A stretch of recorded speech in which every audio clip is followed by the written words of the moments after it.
वायुदेवतेंद्रा ब्रह्मा विष्णु आदि ऋषियों की बोलो। महातपस्वी उमापति भोले शंकर महाराज की। ये जो पिंडी है शिव जी के सामने, उनके शरीर का भाग नहीं है, एटॉमिक एनर्जी सेंटर का एक आइकॉन है, वो साइंटिस्ट थे, ध्यान रखना। बोलो बलिदा पुरुषोत्तम श्री रामचंद्र महाराज की।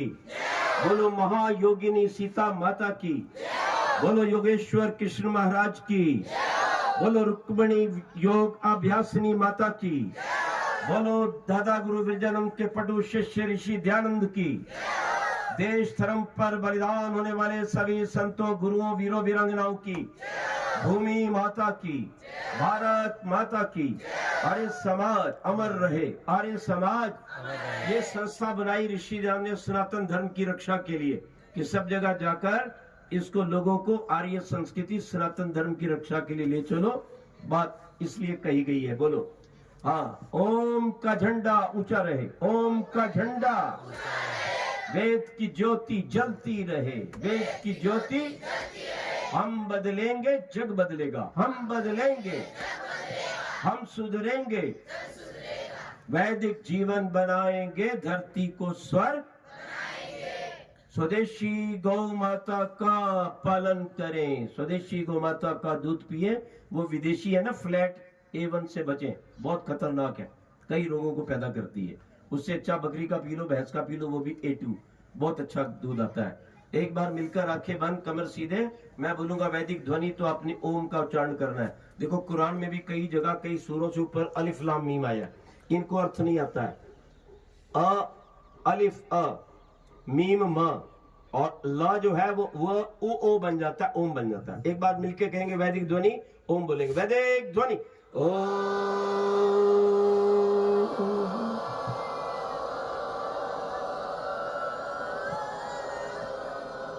हाथ जोड़कर हृदय पर मस्तक झुका के मैं कहूंगा वैदिक अभिवादन आपके। नमस्ते जी, वैदिक अभिवादन।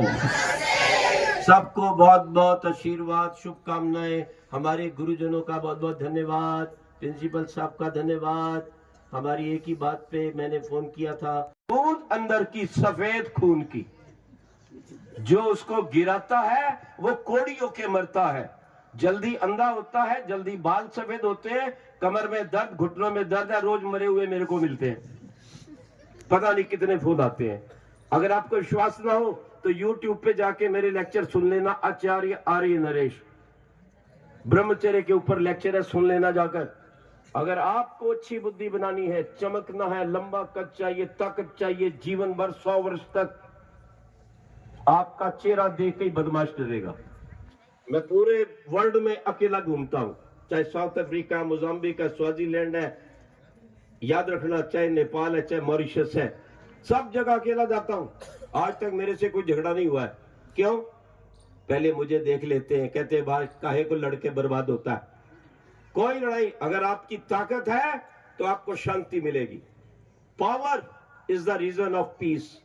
अगर शांति चाहिए, इन बहनों से भी कहना चाहता हूं, तो पावर रखो, व्यायाम करो, दंड मारो, ओम का जप करो, लंबा ओम का नाम। अगर प्राणायाम नहीं आता तो लंबा ओम का सांस लेकर और 10-11 बार जप करो। चलो करो मेरे साथ, लंबा सांस, हो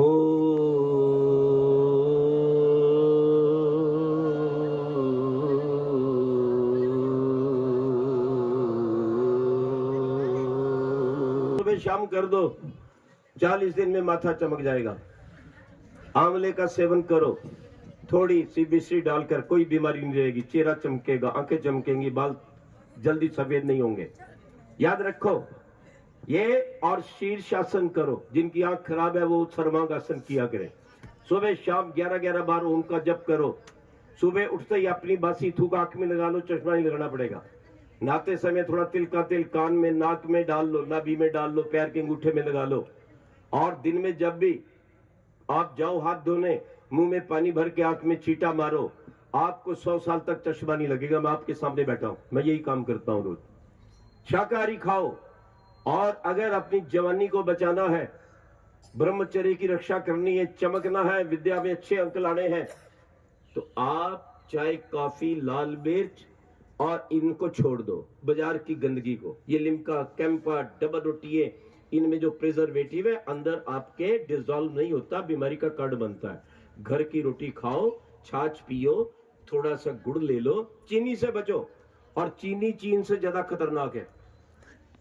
एक जगह चीनी बन रही थी फैक्ट्री में, ये सच्ची बात बता रहा हूं, बाजू में पानी निकलकर किसान के खेत को चला गया, सारी खेती जल गई और उस चीनी मिल वाले को लाखों रुपया देना पड़ा किसान को, जो खेती को नहीं छोड़ती। आपको नाम बताना है तो मैं आपको इनाम दूंगा।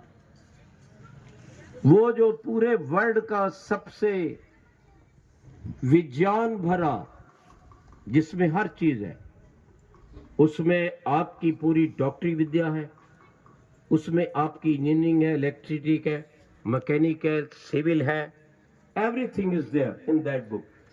और वो सभी दुनिया के देश उसको मानते हैं। तो विद्यार्थियों से जानना है कि उस पुस्तक का नाम बताओ जहां से प्रार्थना ली गई। हाथ खड़ा करके उत्तर देंगे अच्छे बच्चे।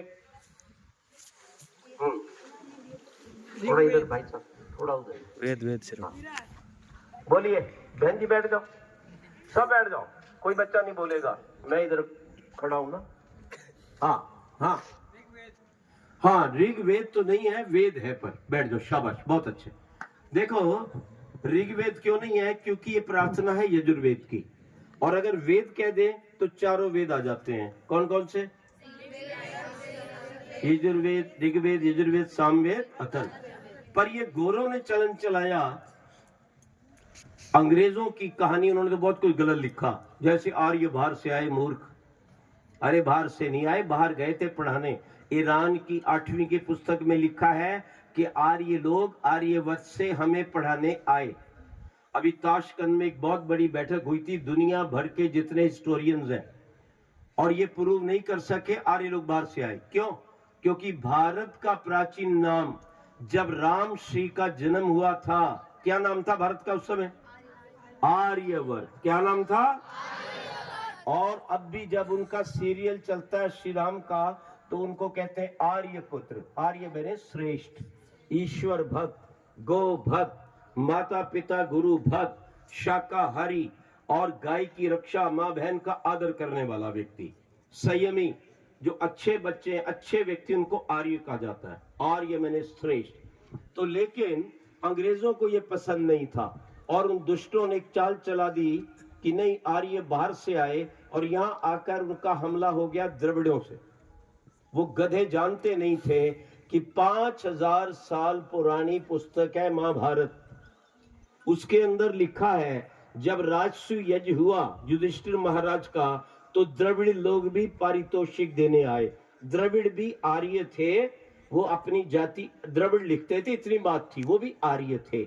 वो कोई भी विदेशी नहीं था, ना आर्य विदेशी थे ना द्रविड़ विदेशी थे। दूसरी गलती गोरों ने क्या की, ये क्यों कहा आर्य बाहर से आए? क्योंकि एक संत पैदा हुआ भारत में, गुजरात में, कहीं विदेश नहीं गया, कभी अंग्रेजी नहीं बोली, कभी कोट पैंट नहीं पहनी, कभी चाय कॉफी अंडा मांस नहीं खाया, और कभी कोट पैंट नहीं पहना, और सारी दुनिया को उसने जगा दिया, और यहाँ के लोगों को जगा दिया, क्रांतिकारियों को। उसने कहा, अंग्रेजों भारत छोड़ो, ये हमारी भूमि है, तुम गाय काटते हो, मां बहन का अपमान करते हो, लूटते जा रहे हो, चोर हैं एक नंबर के। अभी भी आपके देश का मूल्यवान हीरा लेके गए हुए हैं, कौन सा? कोहिनूर। इसलिए उनकी अंग्रेजी को छाती पे नहीं रखना, बाल खोल के नहीं चलना, अंडे कभी नहीं खाना। अंडा कहां से निकलता है बता? मुर्गी के कहां से निकलता है? क्या वहां बड़ी सेंट लगी हुई है, गुलाब जल छिड़का हुआ, शहद टपक रहा है वहां से? कितने मूर्ख लोग हैं। गोरों को निकाल दिया, गोरों की गंदगी को पकड़ लिया। याद रखो इस बात को। तो उन्होंने बहुत गंदी बातें चलाई थी, उनको हमने छोड़ना है, और इसलिए उनको भारत से निकालने के लिए 7 लाख वीर वीरांगना, आपके पूर्वज 7 लाख लोग बलिदान हो गए।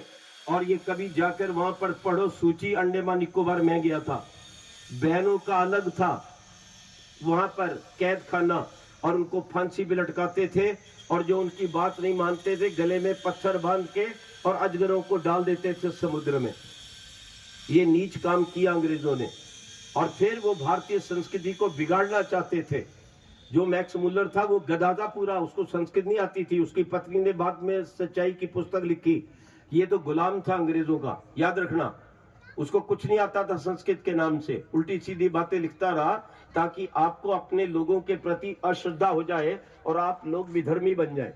ये चाल चलते रहे। तो इन्होंने क्यों कहा ऋग्वेद, मैं बताता हूं। ये कहते थे पहले भगवान ने ऋग्वेद दिया, फिर यजुर्वेद दिया, फिर सामवेद और अथर्ववेद दिया। तो इसका मतलब है पहले जब गोरा पैदा हुआ अंग्रेज का बच्चा तो उसकी एक ही आंख थी, 15 दिन बाद दूसरी आंख निकली। पहले महीने एक ही हाथ था, फिर दूसरे महीने दूसरा हाथ निकला, फिर चौथे महीने पैर निकला और छठे महीने पैर बाहर दूसरा निकला। ऐसा होता है क्या? जब आप पैदा होते हैं पूरे होते हैं या अधूरे? हाँ, भगवान पूरा पैदा करता है, जो काट पास करेगा, याद रखना। इसलिए मैं ये बात आपको कह रहा हूं। छोटा सा व्यक्ति वो लाल बहादुर शास्त्री ठोक के रख दिया था पाकिस्तानी गुंडों को, गौ हत्यारों को।